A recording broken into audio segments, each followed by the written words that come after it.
Good morning, everybody. A Guten Chodesh.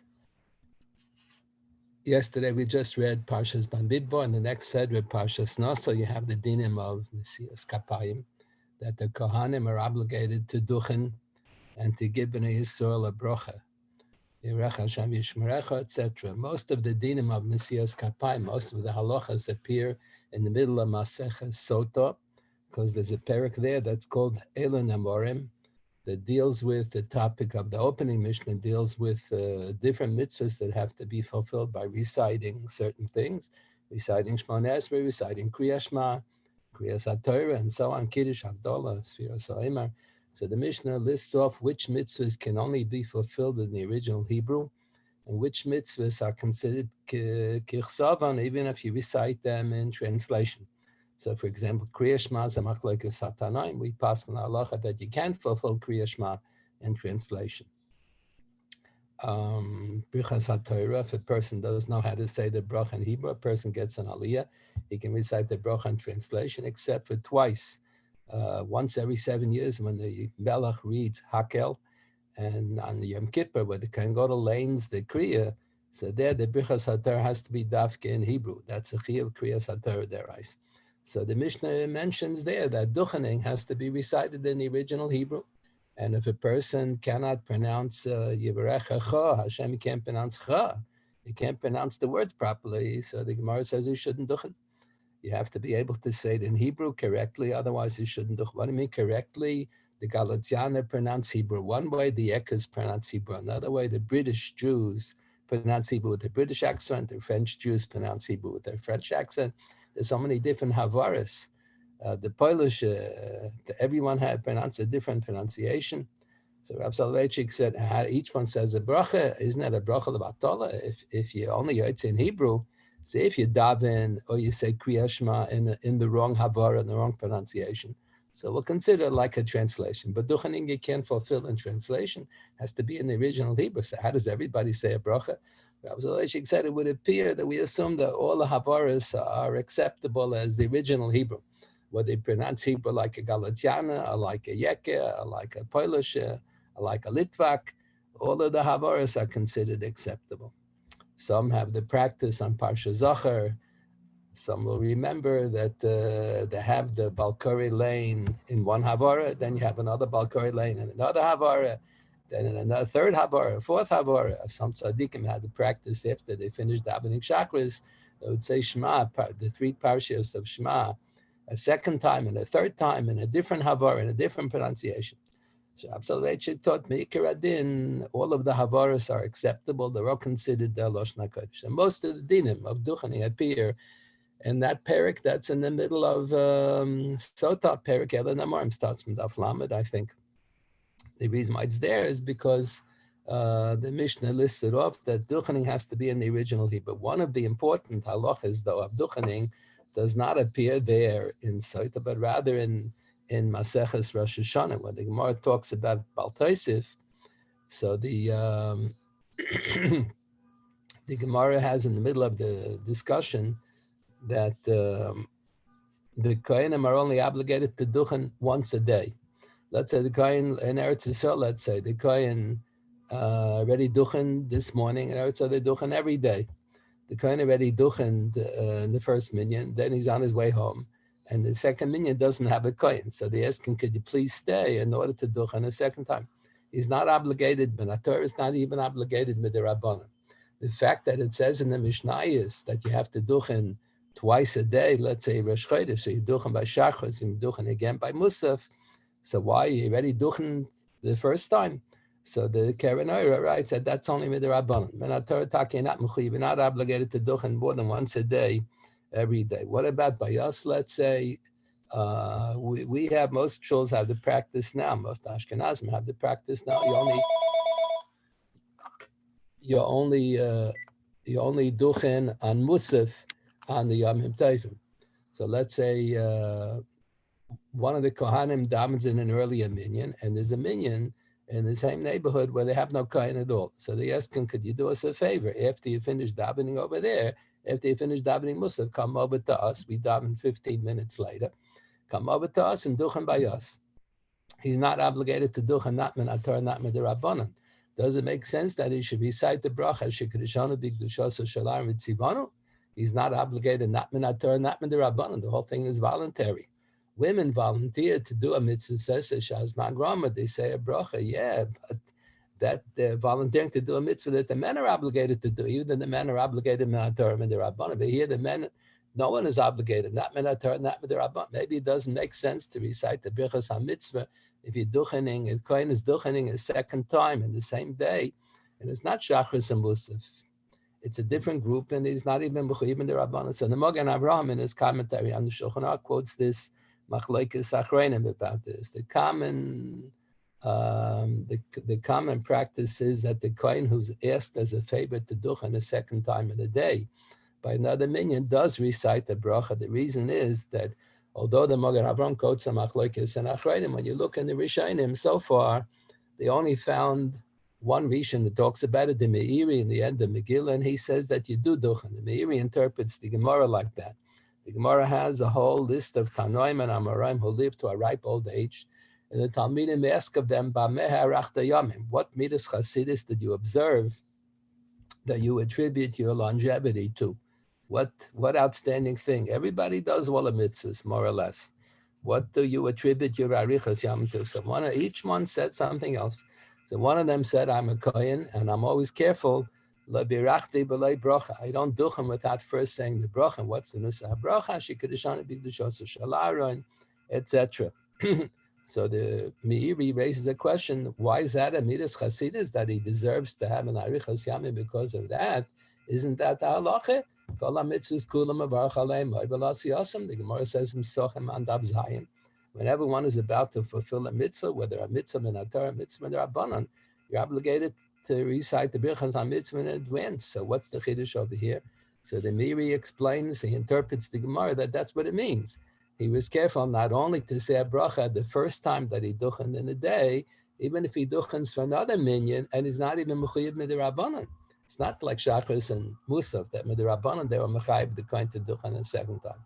He's going to duchen for another minyan. It's not even mechuyev midrabanan. Still, he would recite the bracha. That's how the Meiri learns out Gemara. So that's what the Poskim say, that since in Rishonim we only find the Meiri who talks about the topic, and he thinks that you do say a bracha. That was the Midas Chasidus of that Tana who lived a long life. So that's why we follow that opinion for Nachrenim. The Netziv there are 3 volumes of Shiurim that he gave in Volozhin that's called Mirei Meisodeh. So the Netziv in the Mirei Meisodeh has a different explanation on that Gemara. Rab Soloveitchik was fond of saying it over. The Netziv's granddaughter married Rab Chaim Soloveitchik, who in turn was Rabbi Soloveitchik's grandfather. So the Netziv has the following. He quotes the Bal HaMa'or in Rosh Hashanah. Bal HaMa'or has comments on the Rif. So the Bal HaMa'or says that the Bal HaMa'or claims that the practice that we have today, that we blow shofar before Musaf on Rosh Hashanah, that was introduced in the days of the Gaonim. In the days of the Gemara, they only had tkiyas in the middle of Chazaras Hashatz. The Gemara says, Lama tokim emrim kishem yoshvim tokim emrim kishem omdim. So we usually learn tkiyas the miyushav, other tkiyas before Musaf, and tkiyas in the middle of Chazaras Hashatz. That's what we call tkiyas the me'umat, because the Shman, what we call the Shman Esra is really on Yom Tov. You don't say 18 brachas. It's not Shman Esra. It's Amidah. It's the tefillah that you have to recite in a standing position. But that's called tkiyas the me'umat. The tkiyas in the middle of the Chazaras Hashatz is tkiyas the me'umat. So the Bal HaMa'or said that's not what it means. The tkiyas the meyushav means the tkiyas in the middle of the Chazaras Hashatz when there's decorum in the synagogue and everybody's sitting in their seat. Tkiyas the meyushav.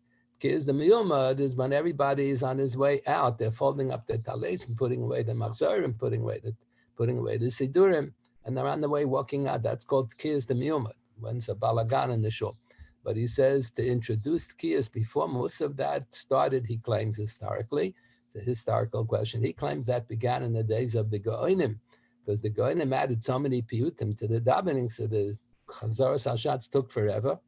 And a lot of people, Cholim Miskenim, Umabaras and Minikas, they couldn't stay so long to the end of the Chazaras Hashatz because it took forever.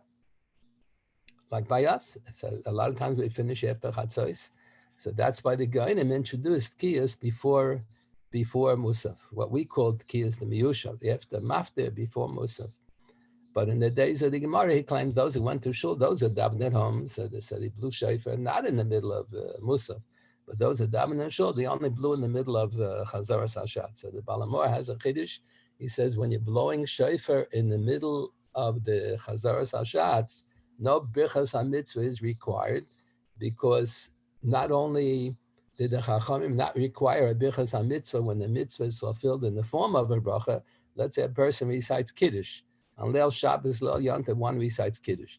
So that's a mitzvah, either min haTorah, min the Rabbana, whatever. So why don't we first recite a birchas hamitzvah, Asher Kiddushanim b'mitzvot v'tzvana l'kadeshas haShabbos, and then to recite Kiddush? Or when you recite birchas hamazon, why don't we recite? It's a mitzvah min haTorah sometimes. If you ate Kiddush Sviyah, so why don't we recite the bracha Asher Kiddushanim b'mitzvot v'tzvana l'barach al hamazon? Or when you say shahakal on a cup of coffee, it's a mitzvah midrabanan to recite Birchas Hanen, and so why don't we recite a bracha shekadishana b'mitzvah tzivanu levarach al ha'oichlim, and then say shahakal niyah b'dvar on a cup of coffee?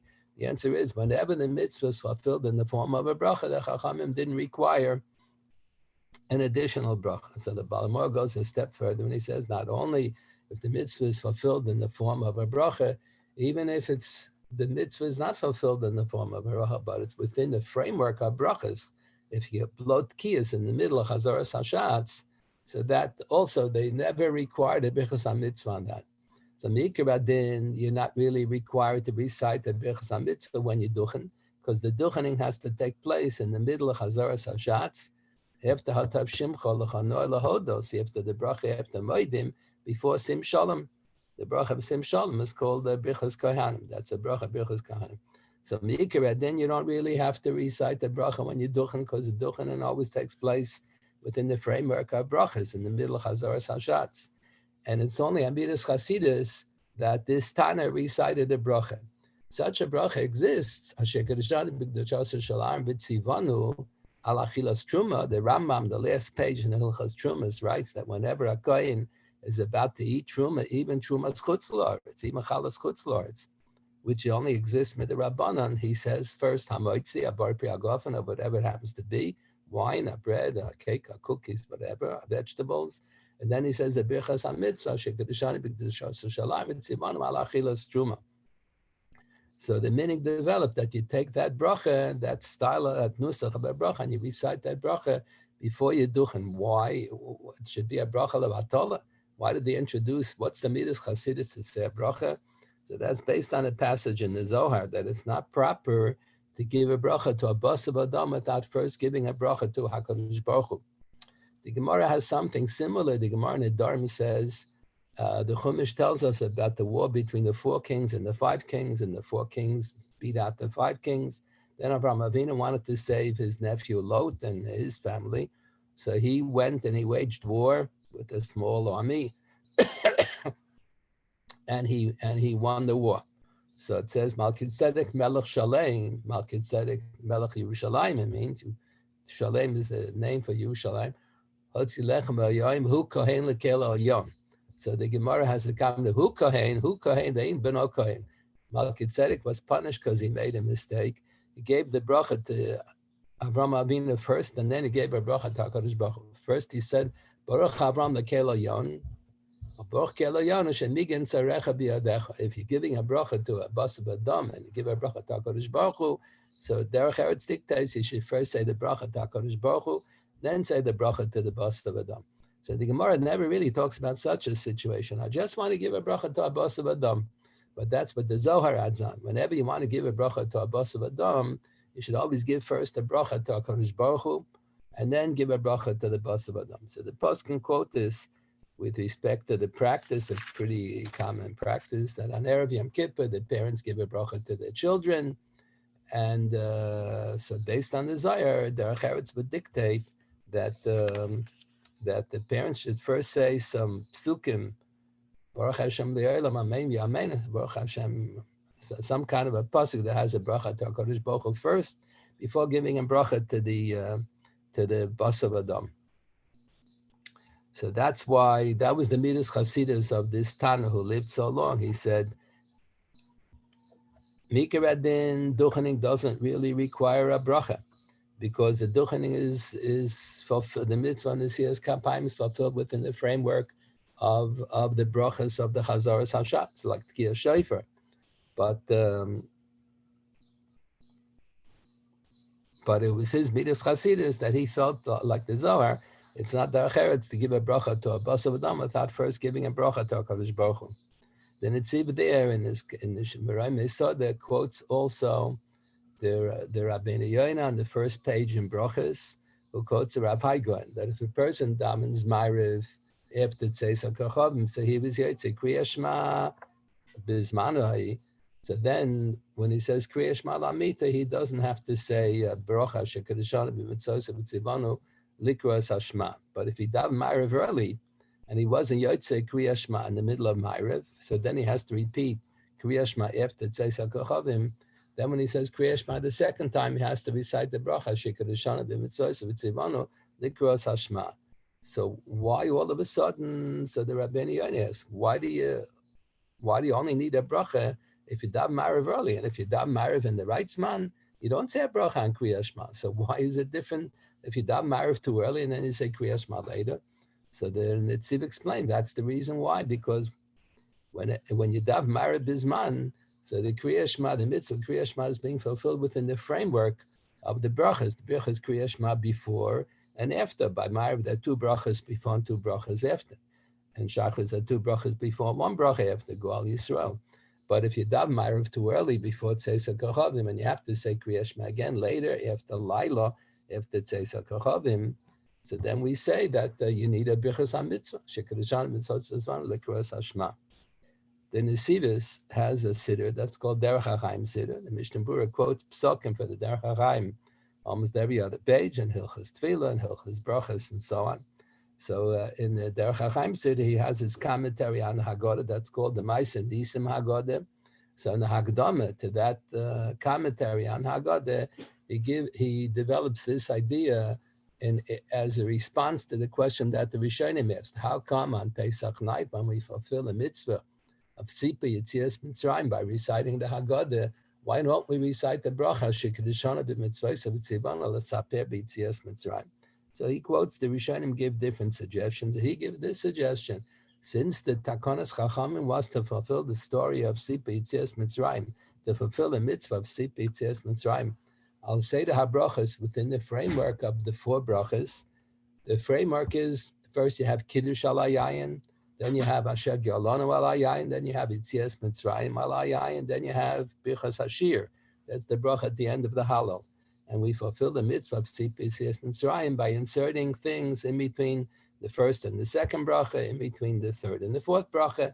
So since Sipa Yitzias Mitzrayim is being fulfilled within the framework of the four brachas, so that's why there's no need to recite the bracha on this mitzvah.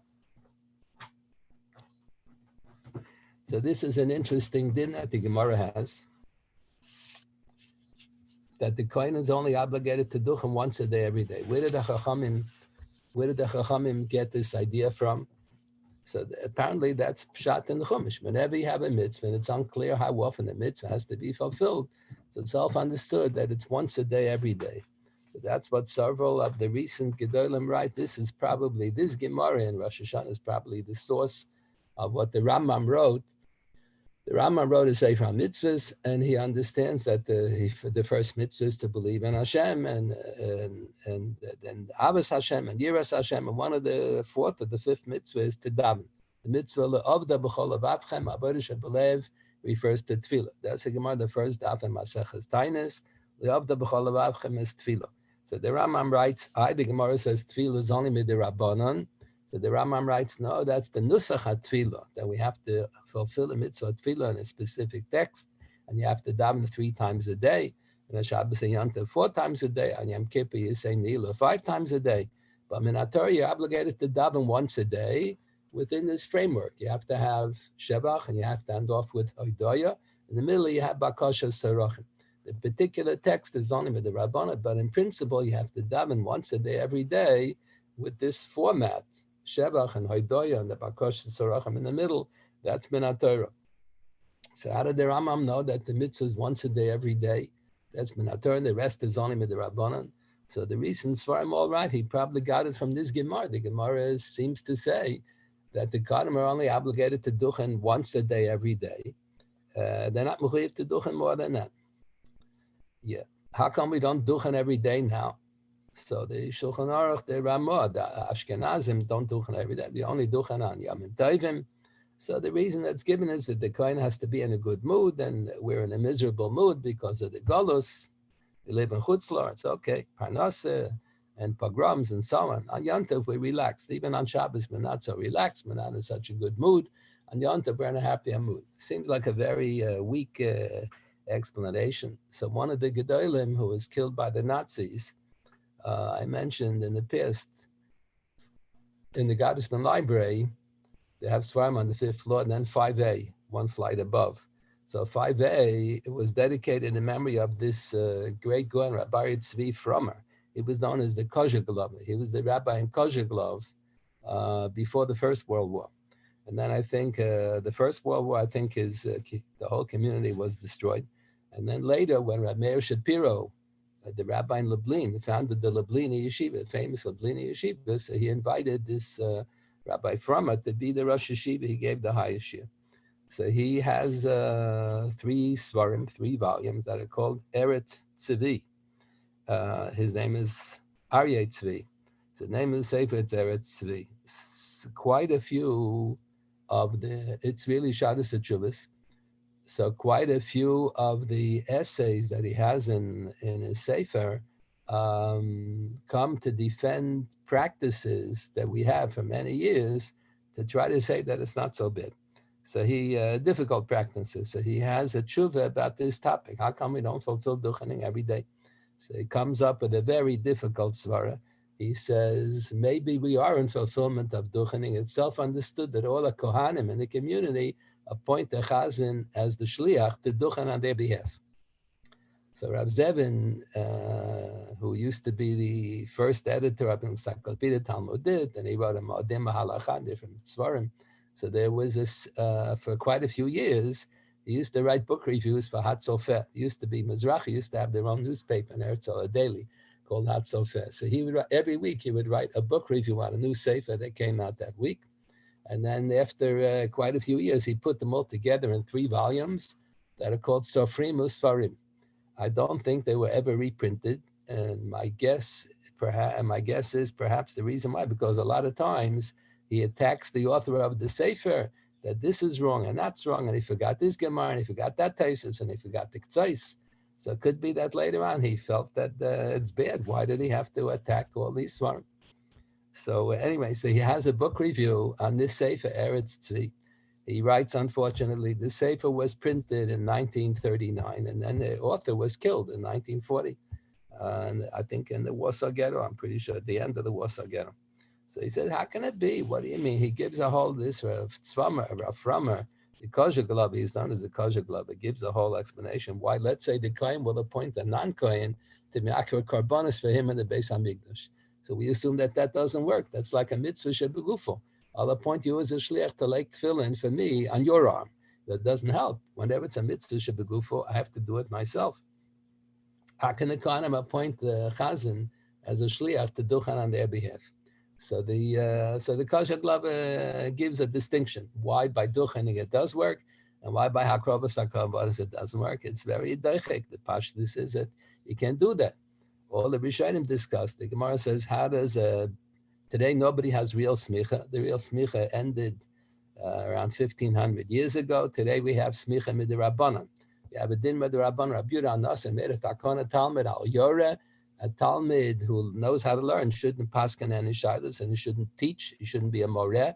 Shouldn't teach Torah. LMK not all rishus may rabba, unless he has permission from his rebbe to paskin or to teach. So that's why in Yiddish, Europeans refer to smicha. They call it heter hayroah, permission to paskin or permission to teach. So it's not really smicha, it's an imitation smicha. So the Gemara says, how do we have the ability to function as a bezdin today if you don't have bona fide smicha?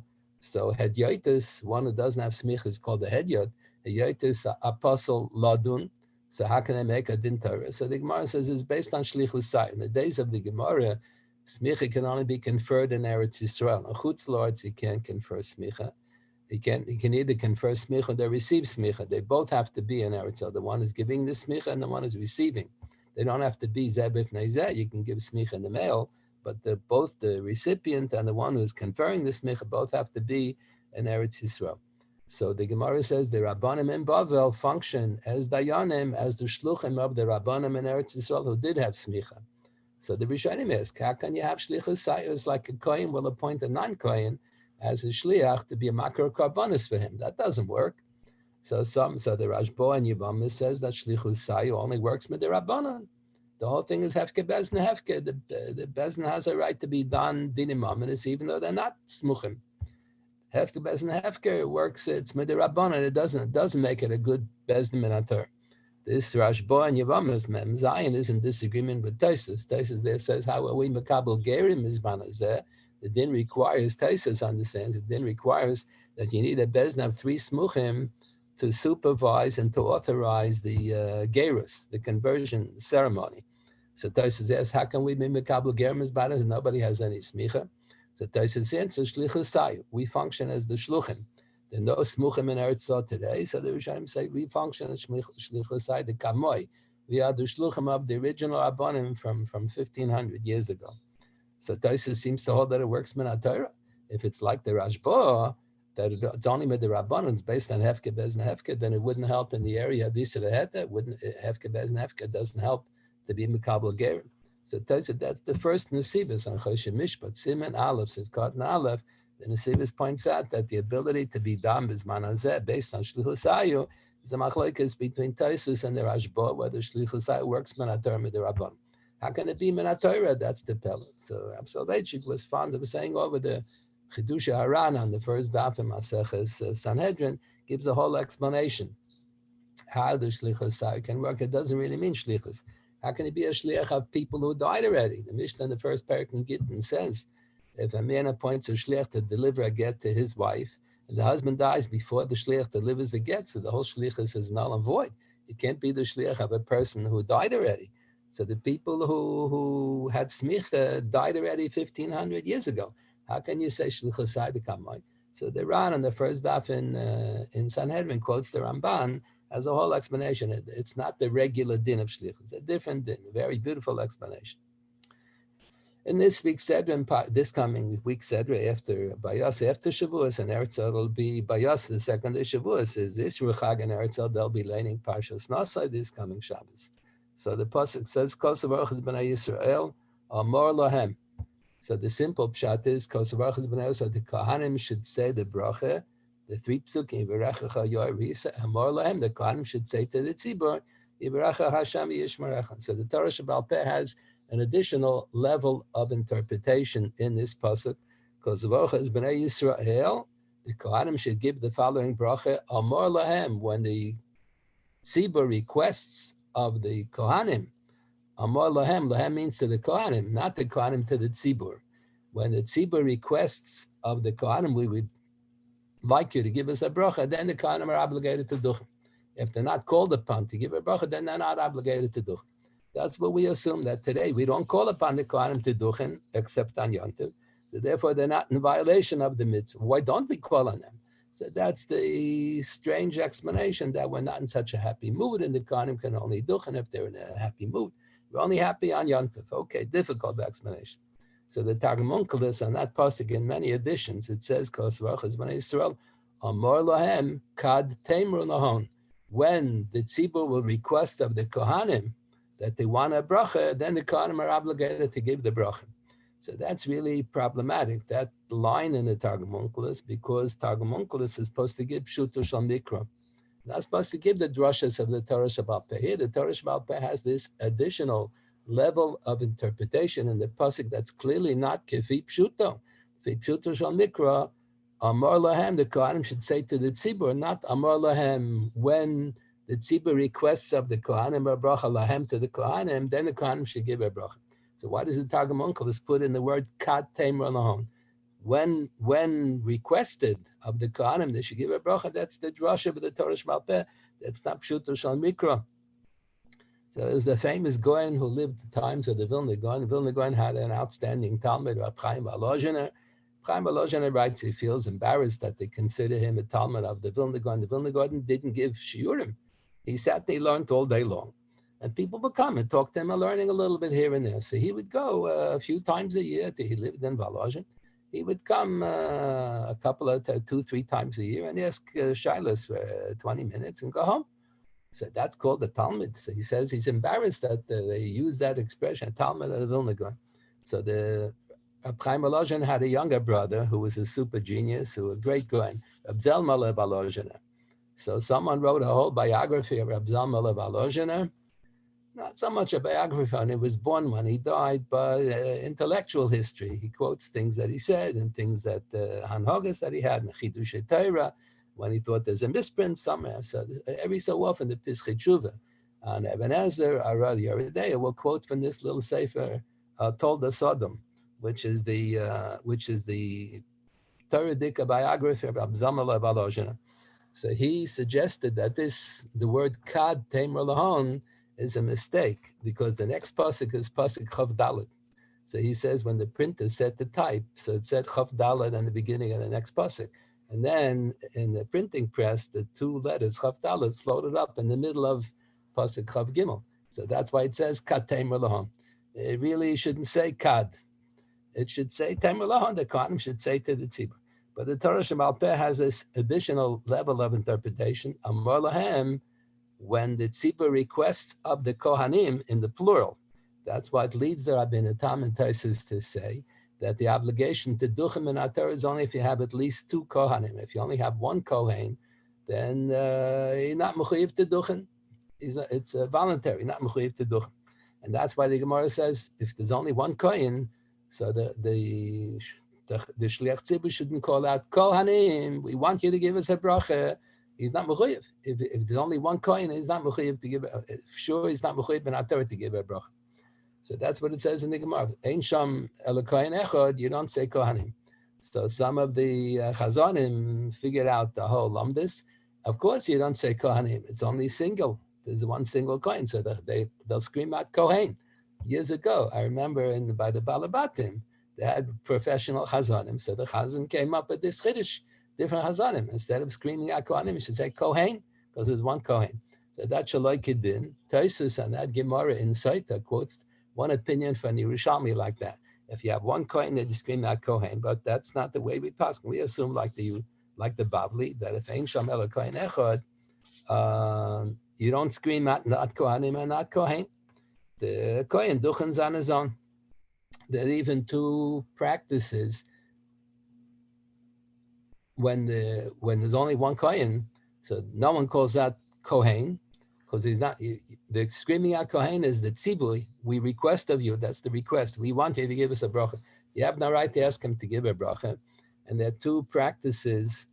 Why is it that the practice is that the Shliach Tzibur says, Yivarechecha, the Kohanim say Hashem, and the Kohen says Hashem, Yishmerecha. Why do you call out word for word? So some call out word for word. The Kohanim shouldn't make a mistake. And others say, no, we call out word for word. We have to, it's like pulling teeth. That's part of the tzibur. We want you to say Yivarechecha. We want you to say Hashem. We want you to say Yishmerecha. So many communities had the minig. Rab Soloveitchik said which countries they had, which countries they didn't have. I didn't remember already what. So he said in some parts of Europe, the minig was that there was only 1 Kohen. Not only do you not call out Kohen or Kohanim, you don't call out Yivrecha Hashem Yishmerecha either, because that's all part of the tzibur. Most places the practice is that you do say Yivrecha, because we assume that the reason why the Chazan says word for word Yivrecha is that the Kohanim shouldn't make a mistake. They shouldn't forget what they're up to.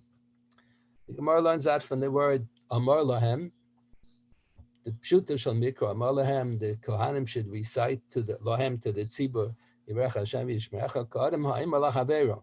Like a person that talks to his friend, they're facing each other. Panim keneged panim, so to duchening should be panim keneged panim. So many people are so nervous that the Gemara says it's improper to look at the hands of the Kohanim. So they're so nervous they're going to look at the hands of the Kohanim. So they turn their backs, they turn around. So that's not proper. The bracha is only chal if you're panim keneged panim. during the lifetime of Rabbi Yosef Kara in the 1500s, the Kohanim started this practice that they cover over their hands. So they cover over their hands so no one can see them.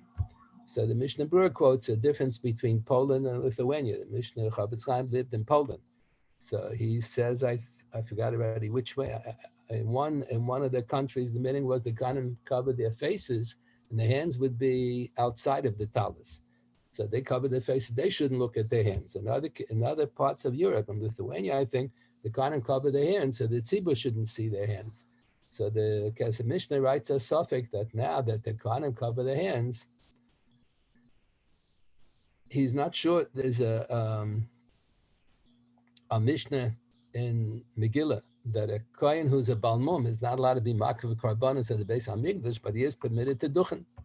A kohen who drank wine is not permitted to be makriv karbanos, not allowed to duchen either. But a kohen who's a balmum, even though he's not allowed to be makriv karbanos, is permitted to duchen. How did the Tanoim know to distinguish between shasa revius, that din carries over from karbanos to duchening, and the balmum, that the psul balmum does not carry over?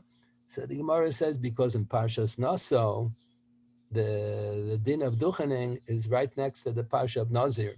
So just like the Nazir is not allowed to drink wine, so to the kohen who wants to duchen is not allowed to drink any wine. So is that a real drosha gemura deraisa? Is that only an asmachta midrabanan? So that's a big machlokes harishonim.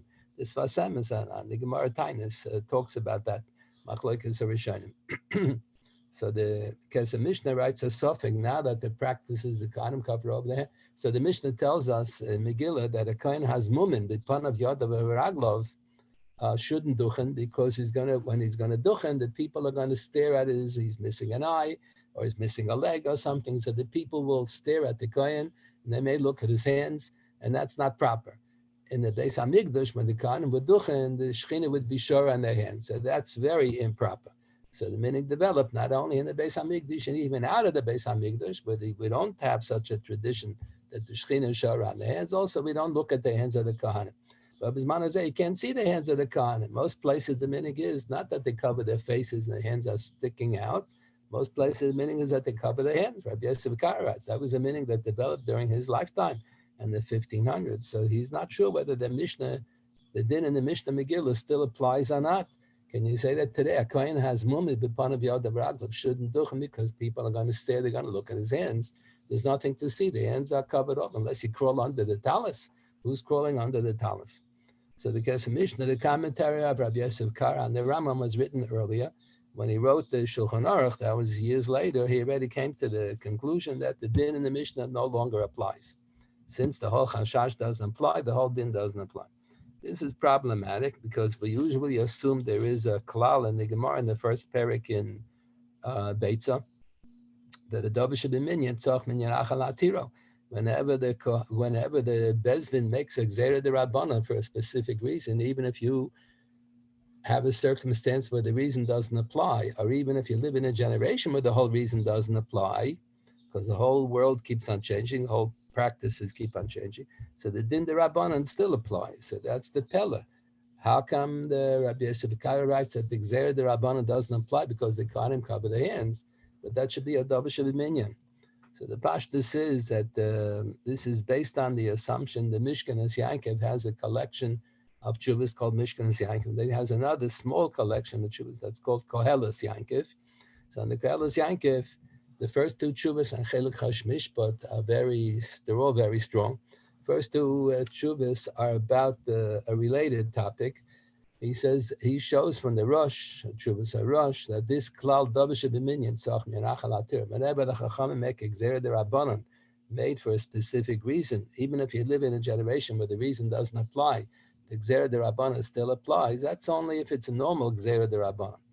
But if it's not allowed to carry in a karmel or something like that, but you're not allowed to write with your left hand. Okay, on Shabbos, even on a Torah, it's only also to write with your right hand if you're a righty. But if they made a gzera derabbanan to be oiker a mitzvah, yeshkach be'al chachamim lakadam and atar b'shevi al taseh. The chachamim have the authority even to make a gzera derabbanan to be oiker a mitzvah, to tell us not to fulfill a mitzvah b'shevi al taseh. But whenever it's a gzera b'shev to be oiker a mitzvah, then you don't say that it's davar shebeminyan tzach min achal atira.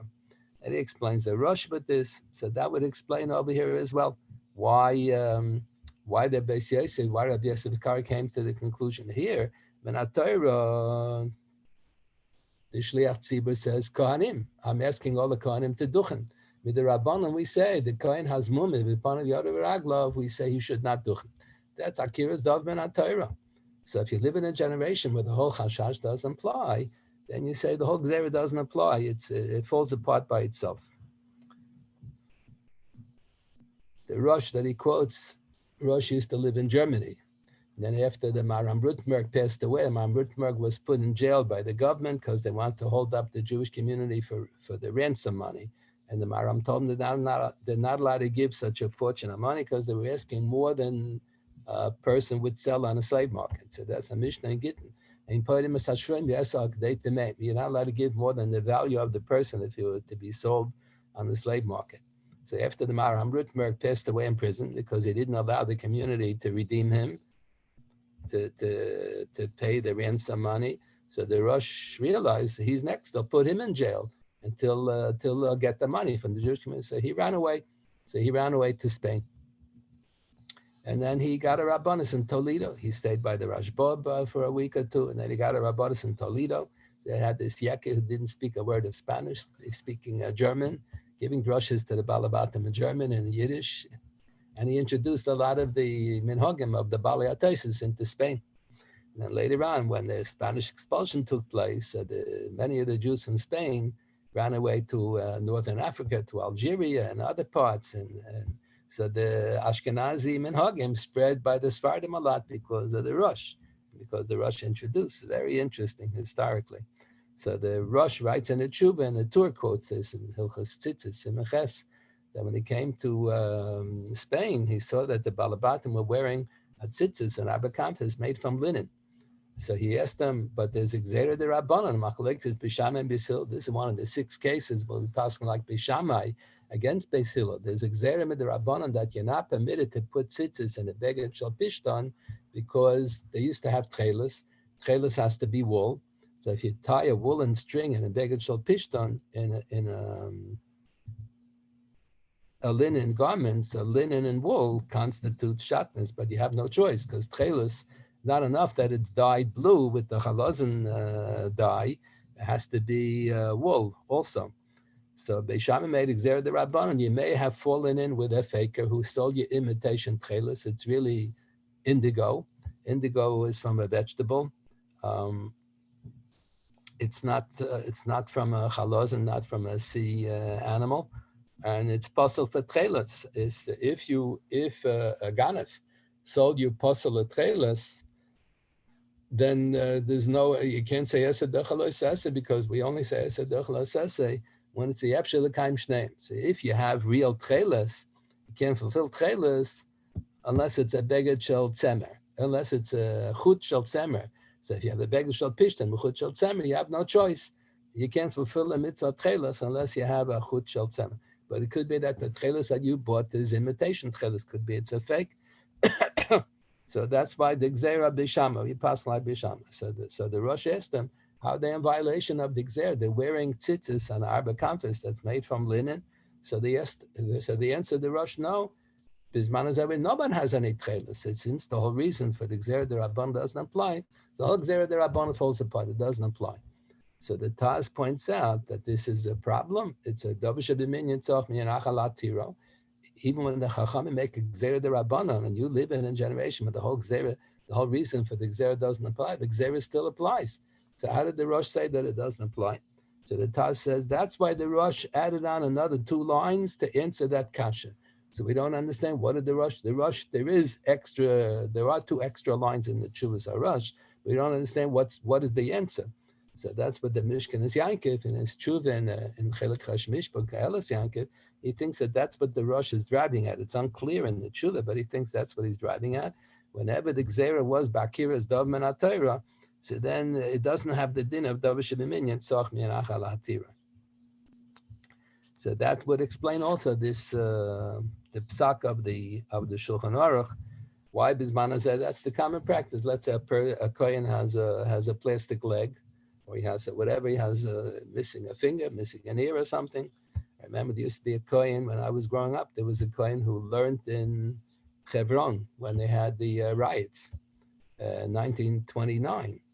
So they cut off his ear. He was missing an ear. He used to duchen. He used to duchen because we cover the Kohanim, cover their face, and no one, they cover their hands, cover their face. He can't see anything. There is a famous dispute. We usually have a din of Shemea Ka'ina. One person says Kiddush and everybody's Yotze. One person says Havdalah. One person blows Shofar. One person reads the Megillah and everybody's Yotze based on the principle of Shemea Ka'ina.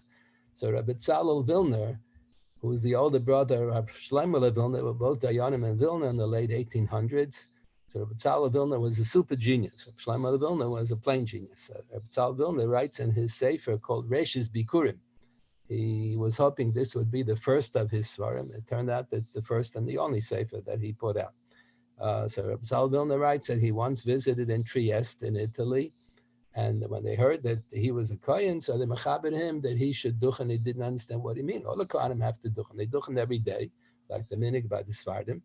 They said, no, their practice is they only have one Kohen say the whole duchening. It says the bracha, it says the psukim, the other Kohanim just stand there and they yotze with Shemeh Kohanim. So he never heard of such a thing. And then he writes, he thought about it for a while. Then he found it's a Beferish and Mishnah Megillah. The Mishnah says that sometimes you have to appease a Kohen, so you let him duchen. What do you mean, let him duchen? And nobody explains what it means. So he says, that's what it means. You have him duchen and the others are yotze with Shemeh Kohanim. So he approves of this practice. So the Beis Halevi has a Sefer Chumash. Beis Halevi was the father of Rab Chaim Soloveitchik. He was co-Rosh Yeshiva together with the Netziv for a while in Volozhin Yeshiva. So Beis Halevi has a Sefer Chumash just on Bereshis and Shmos. In between Bereshis and Shmos, there was a blank page. So the practice was in those days, they didn't want to waste a blank page. So they wrote Kadesh Allah Lahotzi Hana Yor Chalok. Not to waste the whole blank page, it's going to write 4 Divrei Torah. It has 4 paragraphs unrelated to each other, 4 different Divrei Torah halacha l'maisa. Most of the sefer is not halacha. Most of the sefer is on the parshios, on Bereshis and Shmos, beautiful ideas and hashkafa. But this one blank page, he has 4. So he doesn't want to say that he's disagreeing with Rabbi Tzalel Vilna. He doesn't want to be mevazim. So he says he saw in a sefer that came out recently that the author approves of the minig. He doesn't say Trieste of the practice that they have in some places that you say Shemeh Kohaina, and the Kohen only says, one Kohen says the duchening and the others are just yotze with Shemeh Kohaina. So he says he thinks that it's not proper. And he says, why? Because you need kol rum. The din is that the Kohen has to duchen loud enough that the people in the back of the shul shall hear.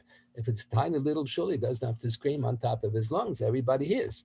But if it's a big shul and there are people all around the back, so kol rum means has to say the bracha so loud that it should be chal on the people in the back. Everyone in the shul should be able to hear. So here the fellow's going to be yotze with Shemeh Kohanim. They don't hear anything from him. So that's not acceptable. That's what the Beis Halevi writes. He doesn't agree. The Netziv was co-Rosh Yeshiva with the Beis Halevi. So the Netziv has Chuvas, Meshiv Davar. So the end of the first chelik of the Meshiv Davar has Ha'oris on Shulchan Aruch, on Orach Chaim. So he writes, he doesn't want to be Mevazah the Beis Halevi. They had respect for each other. There was a machlokes among the Talmidim, a fierce machlokes, who should be the Rosh Yeshiva, whether the Netziv or the Beis Halevi, because they had totally different styles in learning. In Hanhag, everything was very different. But the two of them got along very well together. The Talmidim made a big machlokes, and they had to have a meeting of the board. The board of the Yeshiva Volozhin consisted of musmachim, alumni of the Yeshiva, who were prominent rabbanim in Europe in different kehillas. So the board got together and they worked out a pshara. He should be the Rosh Yeshiva for money matters. He should be the Rosh Yeshiva about deciding which Talmidim should be accepted. Okay, they made a compromise, both co-Rosh Yeshiva. So then it's in his sefer doesn't want to be Mevazah the Beis Halevi. So he says, I saw in a sefer that came out recently that a Talmid Chacham writes that you can't apply Shemeh Kohaina to duchening because you need kol rum. So he writes he thinks halacha l'maisa the sefer is right. He agrees with the Beis Halevi halacha l'maisa, but for a different reason. He says when the Kohanim duchen, it's like a tefillah. So the Yerushalmi says, the Ran in the end of Rosh Hashanah quotes from the Talmud Yerushalmi that there are 3 areas of halacha where we don't permit Shemeh Kohaina, not by Kriya Shema, and not by tefillah, and not by eating food. When you're eating food, not that I asked you to eat an extra sandwich for me. I eat the sandwich myself. So if I eat the sandwich, I should say the bracha before and after. You should never rely on shemer kaina. So the question is, but we said one person says I'm Yotze and everybody's Yotze. So that's a whole story. How does it work?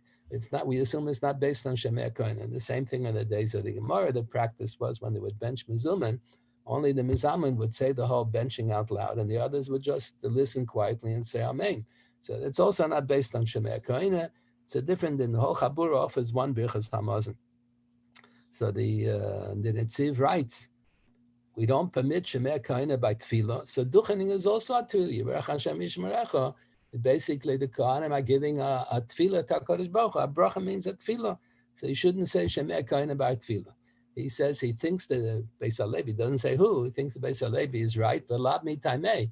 He says Beis HaLevi said you don't allow Shemer Kahina because you need Kol Ram. He thinks that is not a valid reason, and he proves it from the Mishnah in Bikurim. The Mishnah says, when the farmers, when the pilgrims would bring the bikurim to the Beis Hamikdash, so they had to recite Aram Yabid Avi.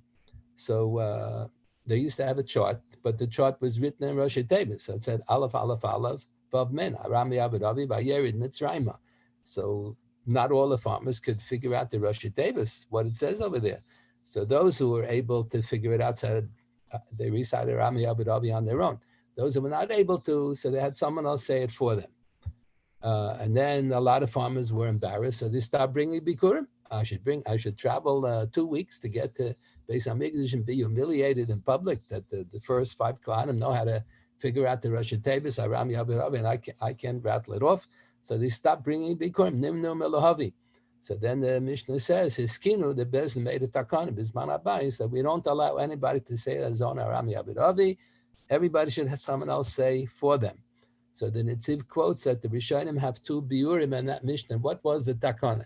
The takana was that the Kohen would say after me, Aram Yabid Avi, and the farmer would say, Aram Yabid Avi, Vayeri Mitzrayim, Vayeri Mitzrayim, Vayagasham Miyad.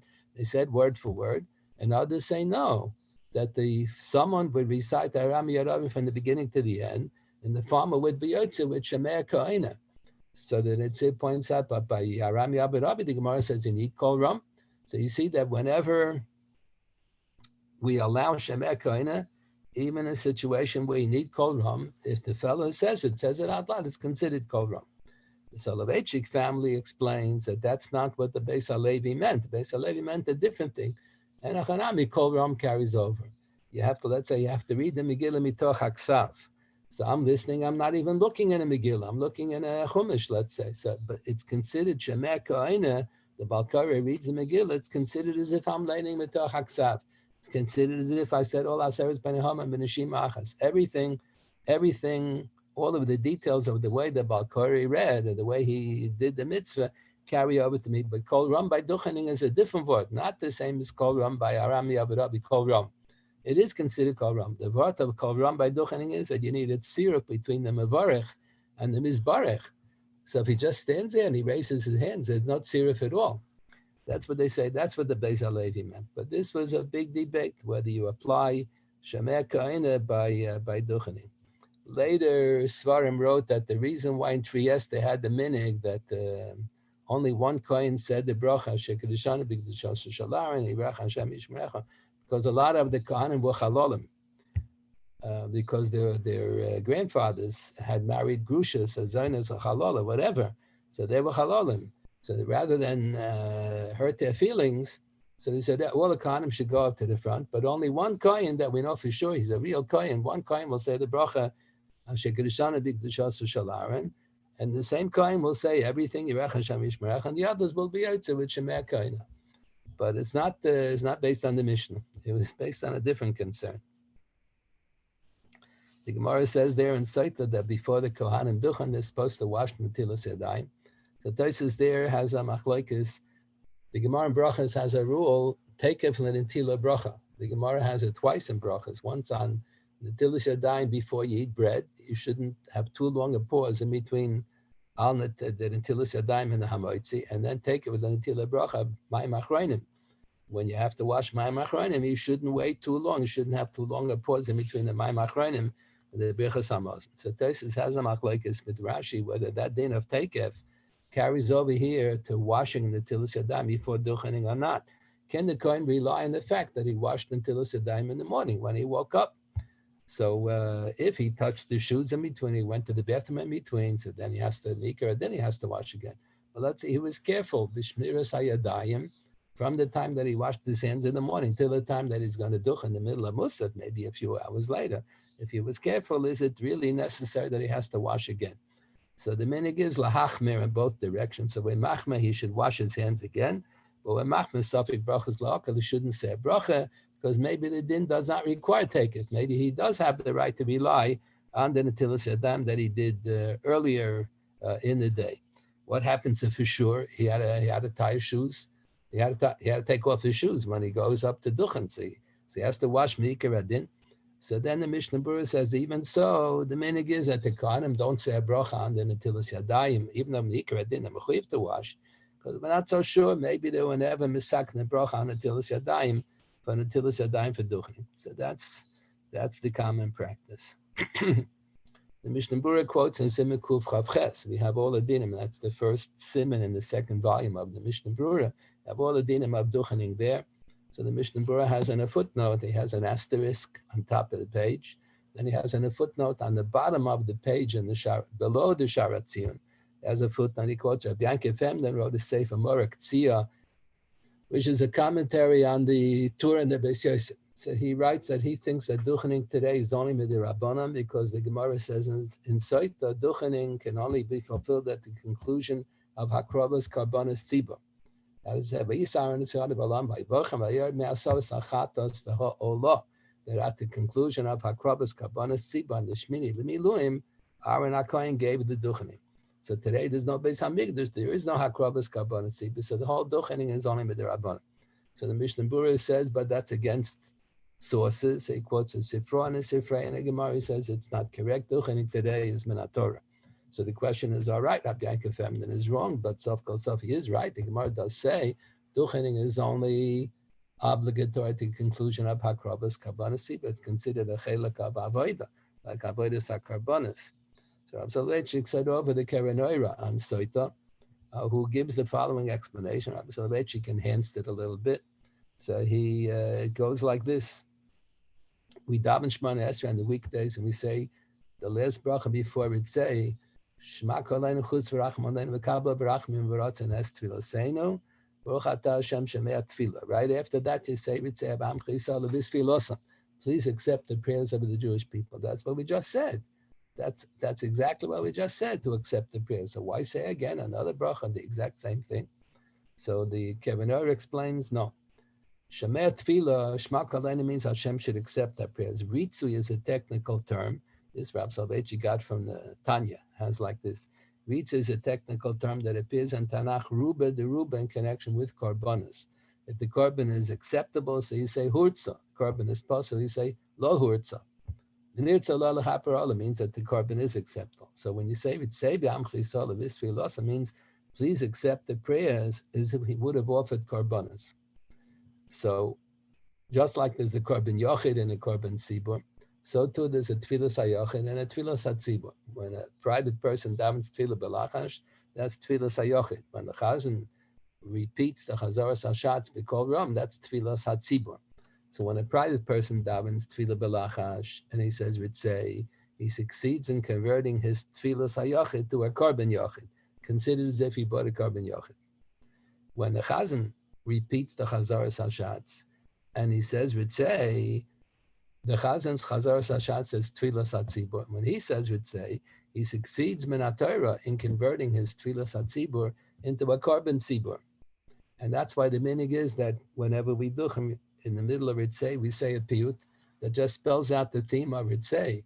Se'ar balach asiraseinu ka'olach ha'korban. HaKadosh Baruch Hu should find pleasant the tefillas, asirasenu, our bakoshes, you should consider the tefillas as if he had brought a korban. That's what we said in Ritzei. So when you say Ritzei, when the Chazan says Ritzei Chazaras HaShatz, and he succeeds Minat Torah in converting the tefillas HaTzibur into a korban tzibur, so then you're mechuyev to duchen Minat Torah. At the conclusion of Karbanas Tzibur, You have the ability to duchen min haTorah. This is a big chiddush. So then the Keren Orah says that's why the Gemara has a din kol kohen shelo karagla ba'avodah shubeno elu leduchen.